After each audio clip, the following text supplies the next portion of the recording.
I'll be writing in a flowery language at times. It is one of few ways I can deal with my affliction. Great many things can set it off, language being one of the first and foremost. So by expressing myself in unusual ways, I don't fall into common mental pathways. You will understand. So let's talk about it. The twice mind fallacy. Some of you have heard of it. I don't think the results were ever published. They wouldn't allow it. But those who know, they know. I studied clinical psychology at an average Midwestern college. My tuition was mostly supplemented by my parents, but I had to work to get anything past the bare minimum necessities. I worked at a local gas station for a while, but the manager got weird when I asked to work night hours. Apparently, they got a thing about working the night shift. I got word from a classmate that one of the tenured professors spent most of his time conducting social experiments. One such experiment was featured in one of the mandatory textbooks. Damn thing set me back $180. Okay, wait, less slang. Hold on, I'm bringing it back. Salivate, nutritious. Got it. So I signed up for the big spring experiment. It paid $70 per session, and there were 1 to 2 sessions depending on how your participation went.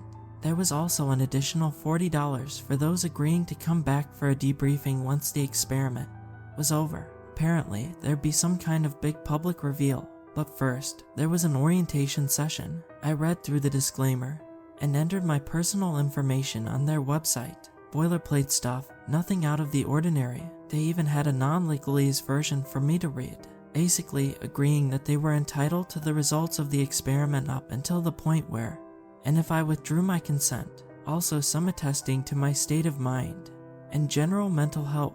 Those are a must in many social experiments. At the first orientation session, I was put in a waiting room with 6 other people. I'd seen some of them around campus. I think one of them was a computer science major. A preppy young man shook my hand and showed me a private room, a small, windowless room with all yellow walls and a plastic table, the kind of table you usually keep outdoors that feels like it'd collapse if you put too much weight on it.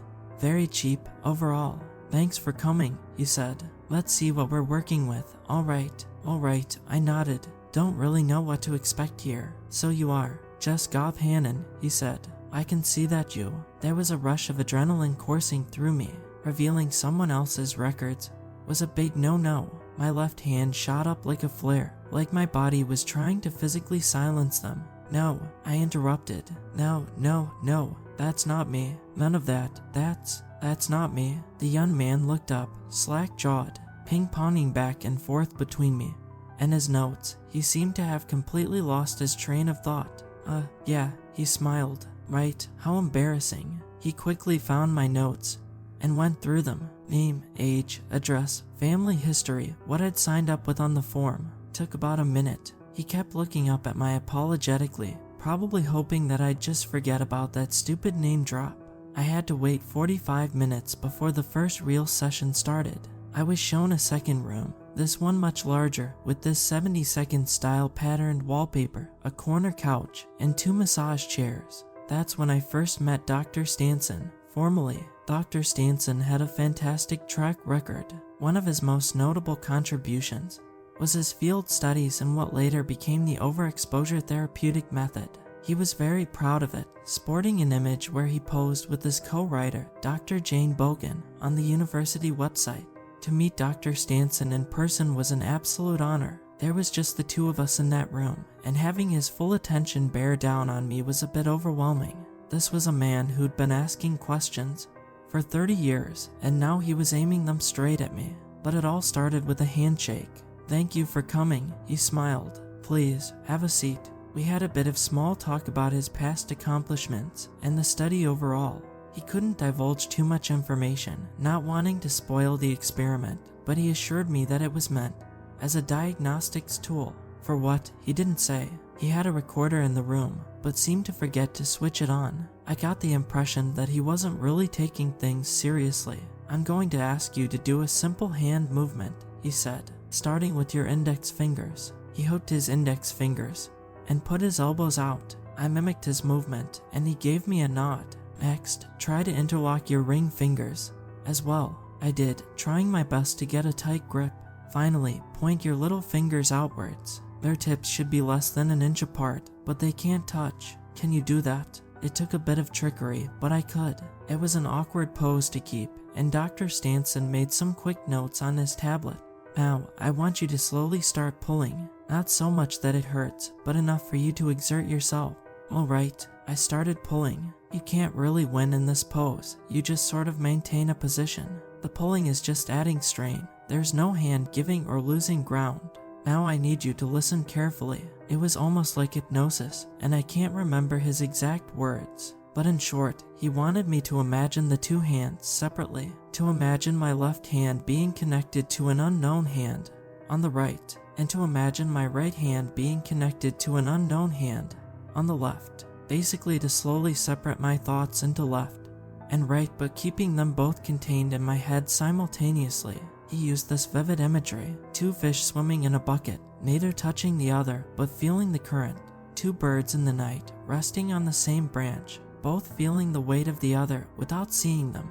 It was very poetic language, sounding very unacademic.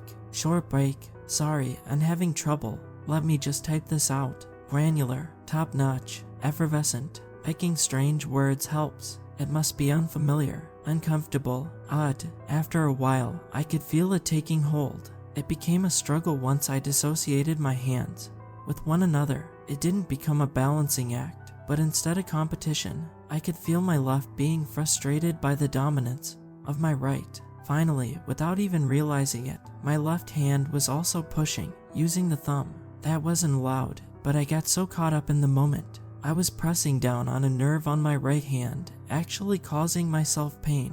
Not much, but I could feel it. Still, part of me enjoyed it. I was winning. But the other side of me was frustrated because of the disregard to the established rules. In time, Stanson announced, "Thank you very much for your participation." I tried to let go, but neither hand wanted to quit. I had to mentally tell myself to stop, to put both hands down in unison. "How long has it been?" I asked. "About 10 minutes, smiled Stanson. "I know, time flies." I couldn't believe it. It had felt like hours. As I left, another student stepped in to take my place. The young man in the reception wished me a good day and told me we'd keep in touch. I was a bit dumbfounded, feeling like I'd been sort of just dropped. If there was to be a follow-up session, it'd be in a couple of days, but until then I had to deal with my feelings on my own. And my feelings, at that point, were complex. I didn't know what to feel, but I knew that I felt different. I drove back home and took the stairs up to my apartment, still flipping my car keys back and forth in my left hand. Then I heard a clatter. I saw the keys tumble down the stairs, but I hadn't felt myself dropping them. I flexed my left hand a few times, but couldn't feel any strange sensations. I walked back down the stairs, picked up my keys, and that was that. Over the next few days, I had a few similar incidents. Accidentally tapping too many times on my phone, adding an extra vowel or two while writing, that kind of stuff. The worst was when my hand refused to let go of a glass of water, making me spill half of it all over my keyboard. Luckily, my nearby $180 textbook came away unscathed. I was called in for a second session. I was a bit relieved. I was eager to get a chance to talk to Dr. Stanson about what I'd been experiencing, if only to hear whether it was normal or not. Maybe I was just imagining things. But Dr. Stanson wasn't there for the second session. Instead, I sat down with his assistants. One assistant stayed in the back, taking notes. I tried asking them questions, but they kept repeating that I'd get my chance to talk to Dr. Stanson at a later date, and that they were not at liberty to discuss the experiment as is. So for the second session, they asked me to do the same movement. I interlocked my hands, listened, and got this sudden sense of unease bubbling up in my stomach, like I was doing something wrong, something immoral. It was the same kind of sensation you get when you're publicly naked in a dream, that you're exposed and vulnerable. I didn't like it, not one bit, and in that moment of uncertainty, just a few seconds into the session, my hand slammed down on the table, bruising the knuckle of my right index finger. I shot out of my chair, clutching my hand. I bit down hard and swore, having pinched a nerve. I got this electric pain shooting right down the arch of my wrist. The assistants looked at me like they'd seen a ghost. "Are you alright?" they asked. "I don't know," I admitted. "I don't feel normal. I'm calling it off." the assistant said, getting out of his chair. His colleague put her hand on his shoulder. No, we're not. This is unrelated. I got some time to cool down, and I tried again. I had to put up an actual struggle this time. My left hand felt so much stronger than my right, and I could imagine myself wrestling a superior opponent.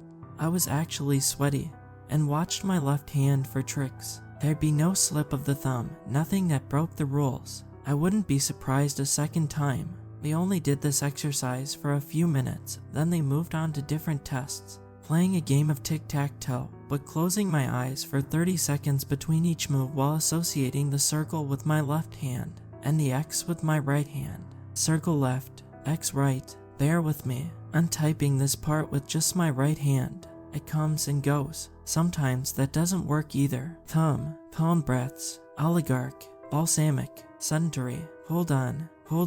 Okay, when I left the second session, I was dead set on seeing Dr. Stanson again. I told them I wouldn't do any further sessions until I did, and that I was ready to quit the experiment altogether. One of the assistants, the one who'd protested, just left the room. The other seemed a bit more hesitant. He's in charge of the debrief, she said. You can see him then. This is urgent, I said. I'm not doing well. There's a campus health center. I'm sure they can advise you. I wanted to slap her. It was just an impulse, but it was enough to send a contraction down my left arm.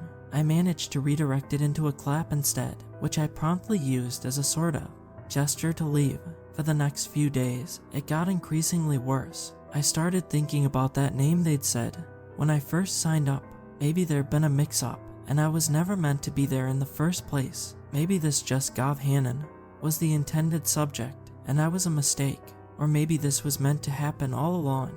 Maybe this was the experiment. Dr. Stanson had a record of mind-bending social experiments, and this could have been the power of suggestion. I could be the victim of my own imagination. That night, as I went to sleep, I found myself twisting and turning. I kept losing my covers, and there was a constant chill going up the left side of my body. I had this half-waking nightmare about a second head growing out of my left shoulder, my ribcage expanding and splitting like a cell dividing. I felt myself clawing at the side of my body like a wounded animal trying to push its guts back inside.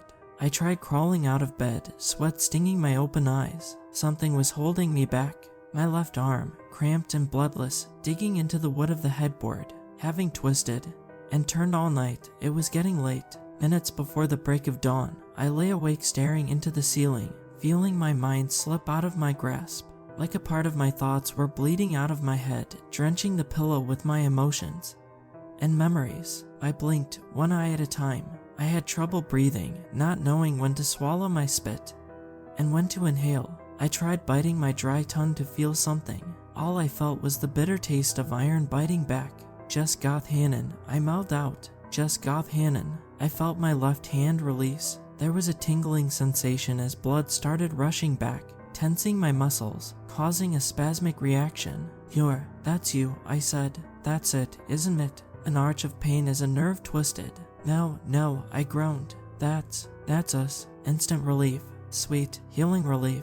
To someone from the outside, what happened next can seem insane. I know. For the first time since the first session, I started having full control of all my faculties. No more dropped keys. All I had to do was think clearly about asking for permission. There was never a response, but just thinking about it was enough. There was nothing I wasn't given permission to do as long as I thought about asking. Just Goth Hannon, just acknowledging their presence made everything so much easier. But every now and then, intrusive thoughts crept in. I started thinking about calling for help, about talking to someone, about doing something, and Jess, retaliated. By now, this foreign pain in my left arm had reached the lower parts of my shoulder, pushing at the edges of my heart. Even thinking about doing something bad would make my pulse soar. At one point, it made my heart literally skip a beat. I had to lean against the wall to catch my breath. One thing I noticed early on was that thinking about it in flowery language seemed to help. I started reading a thesaurus on my phone whenever I wanted to plan something out in my head, and it gave a sense of relief. Somewhat, but looking away too long made my left hand either close the tab or throw the entire phone away. It broke eventually, but I could run circles around myself, For example, if I wanted to think about seeing a doctor, I would instead think of consulting a licensed physician. I'd still feel a tinge of something, but nothing bad. It started to feel like a presence crawling through the back of my mind, little burning sentries looking for familiar brain signals to grasp. Using exotic wordplay and an outlandish vocabulary would pull them off the trail, hence why I sometimes bring up irregular words to pull my mind in different directions. Problem was, I couldn't control my dreams, and in my dreams, I wanted out, and I wanted whatever this was to go away. Every night was a battle. I'd get slapped awake or find myself struggling to breathe. My left lung would shut down, or I'd get a stomach cramp. Once, my left leg started to twist and turn, straining itself to the point where I thought the kneecap might get dislocated. I tried pleading. I tried explaining out loud that I wasn't consciously doing something bad, that I was only trying to sleep, to relax. But in the labyrinth of my mind, I could sense that strange presence growing, making space for itself.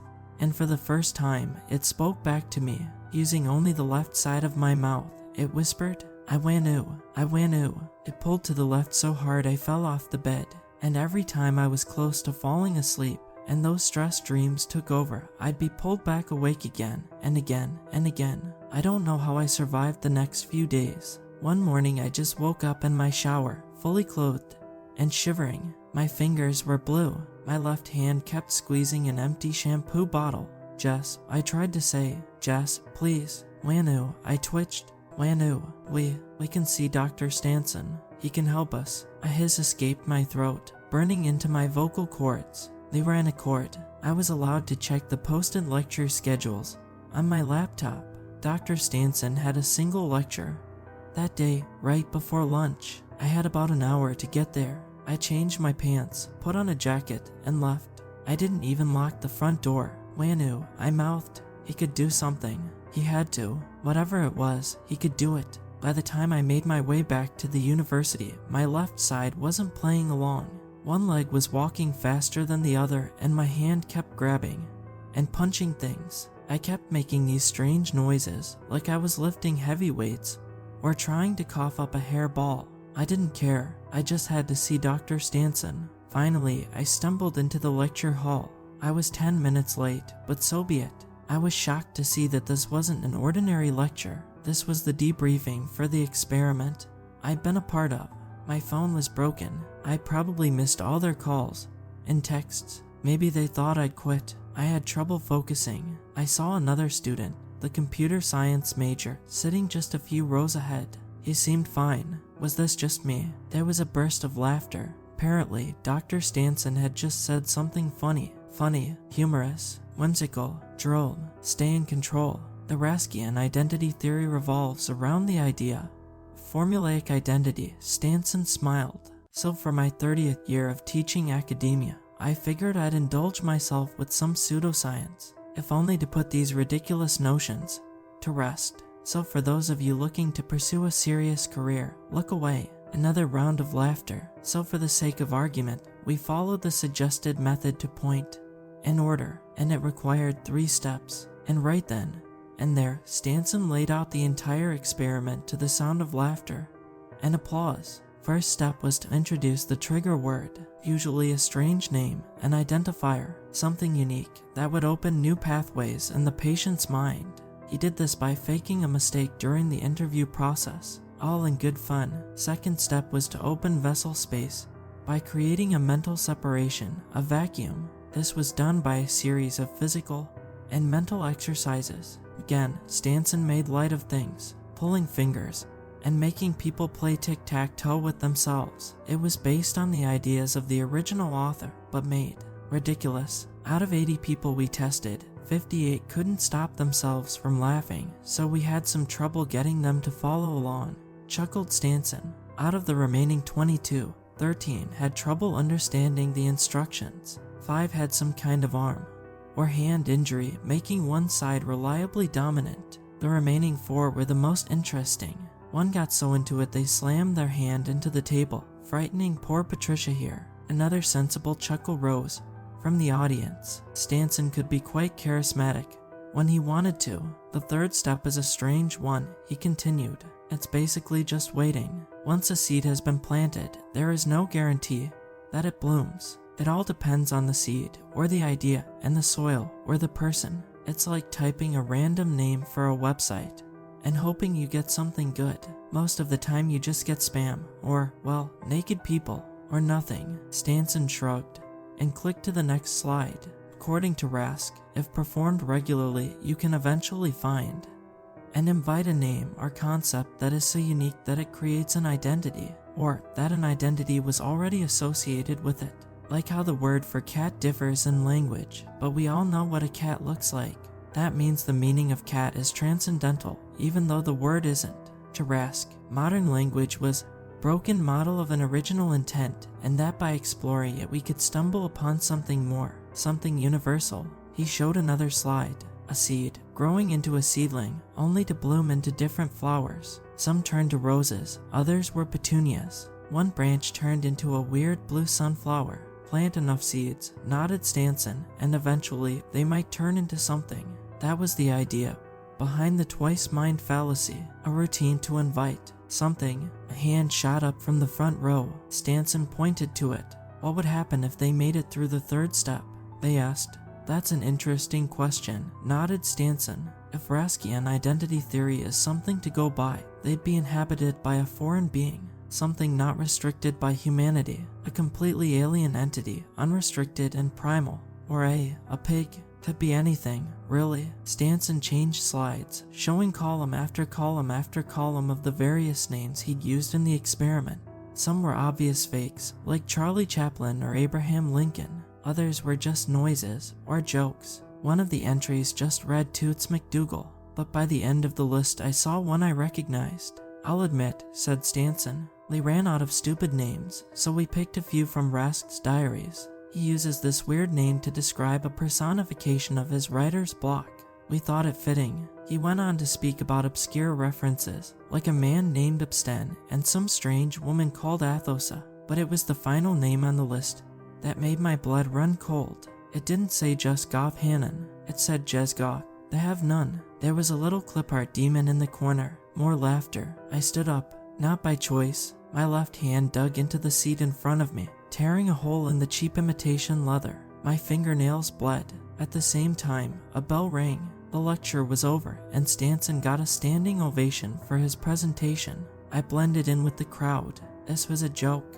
This had all been a joke. My mouth drooled. Ave non. I tried to stand still as students pushed past me. Some stayed to talk to Dr. Stanson and congratulate him on his many achievements. The twice mind fallacy was meant as a footnote, a curio. It was never meant to be studied. It wasn't based on anything but the ramblings of an old poet. Rask was an early 20th century writer who mostly made children's books to keep his paranoia in check. This is getting harder, so I pushed forward. I got up to Stanson. I knocked over a table, sending papers and drawings tumbling into the air. Stanson recoiled, but I reached for him. Sadly, I reached with both arms at once, completely losing my balance. I fell over him, collapsing to the floor. Get it out, I spat. Ilyu, the other side of me growled. Ilyu, illal, aveal. No, I groaned. I don't know where I got that pencil from, but all of a sudden, I had it, wielding it like a knife. Two people tried to pull me off Dr. Stanson. I heard a scream. Someone got that pencil burrowed into their thigh. I hugged myself, crossing my arms. I tried to wrestle myself. My head twitched back and forth, trying to say two things at once, in two voices. I had this intense ache in the back of my neck as nerve endings started to fray. Something pushed against my spine, and I could feel my skin stretching. I ended up lying there, screaming, my eyes flickering back and forth. And for a moment I had this sense of clarity, like I had stepped into the mind of another. It was only for a heartbeat, but it lasted for hours. I had this thought of an old man sitting by a table. He was bitter about having to dress up for his daughter's wedding. He watched through a window as an old horse pulled a cart down a cobblestone road. The old man did not approve of his daughter's union. Whenever there was a source of discontent in his life, he gave it a name, and this particular name recurred many times. Perhaps he grew less imaginative with age. He pondered. Jesgoth. the have none, the old man wrote, Jezgoth, untouched by Saul's embrace, unacquainted with the merciful solace of restful slumber. No witty phrases birthed from his quill, nor was he ever graced by a virgin smile. He is he, the one bereft of essence, who often mirrors my void when I dissolve into naught, becoming the embodiment of my silent tempest. A knock at the door causes the old man to sigh. He crumbles the page in his palm, leaving it abandoned in a corner of the room with dry flower petals and years of dusty neglect. He grabs his walking cane and surrenders to inconvenience. In that moment, I completely lost control. Left side, right side, all of it. I saw it play out in front of me, like watching a movie through a straw. One of the assistants got her nose broken as her glasses shattered. A clean hit to the face. I got a hold of Dr. Stanson and tried to strangle him with a mic cord, all the while screaming those few crude words my mouth could bring itself to form. Kill, want, have. Thinking those simple words makes my arm ache. I must careful. Someone called 911. Someone told them to hang up. It took 3 people to keep me pinned to the ground. I bit people, I scratched, I screamed, but also I did nothing. Jezgoth had gotten so much space in me that there was barely anything of me left. I felt my lungs gasp for air, but I couldn't move them. I could only hope that my host was gracious enough to breathe. They were. They breathed me nice. Much of it is a blur. Jezgoth didn't pay much attention. I kept zoning out, waking intermittently from blackouts. Dr. Stanson was often there, telling people to stay quiet, threatening people. I remember hearing him scream that anyone saying anything about this would never write anything to anyone ever again. But in the back of my head, I was exploring the psyche of my assailant. Memories, thoughts, smells, and sights, all remnants of whatever this old poet toted down at the turn of the century. The personification of this bad thing, yes, bad thing, and it was turning me into a battleground. For days, it felt like walking through a dark forest. I'd open my eyes and see whatever Jezgoth wanted me to see, but in my mind's eye, I wandered the empty halls filled with the essence of this would-be creature. Sunless skies, expressionless people, identical square buildings circling a tower that pierces the heavens, endless dunes of gray sand, and withering patches of grass. And somewhere among the gloom, I saw Jezgoth, a joyless old man, sitting on his throne, lazily pointing a sword at me. At his discretion, he could pierce my heart, but he saw no point in doing so. There was no joy in killing, no rage to quench, no love to pursue. There were no songs to sing in the land of the have-nots. Somewhere in the darkness, there was a voice. Dramaturgy, it said. Remember that word, dramaturgy. Something clicked in me. My eyes opened, both at once. Yes, I nodded. Remember, I was in a dark room, somewhere off campus. Dr. Stanson hadn't slept for days. A room covered in notebooks, sketches, and crumbling prints of long-gone hand-written volumes. Half a dozen take-out boxes. A red tie casually thrown across the floor. Thank God, he sighed. Now listen to my words. Listen carefully. Not my voice, my words. He told me many smart words. Pretty words. Bad. Ugly. He specifically told me words like agency, willingness, effortless, and determined. Words with many syllables, who I was asked to consider the meaning of. Just like I'm doing now. Right now. Not just good words, or smart words, but words that reminded me that I have control of my own mental faculties. A capacity for me. Strong words that could push back and expunge the poison that drenched my soul. We spent hours droning the same repertoire, many of which I've repeated here. I stayed with Dr. Stanson for months. On paper, I was his research assistant. In reality, he was trying to cover it all up.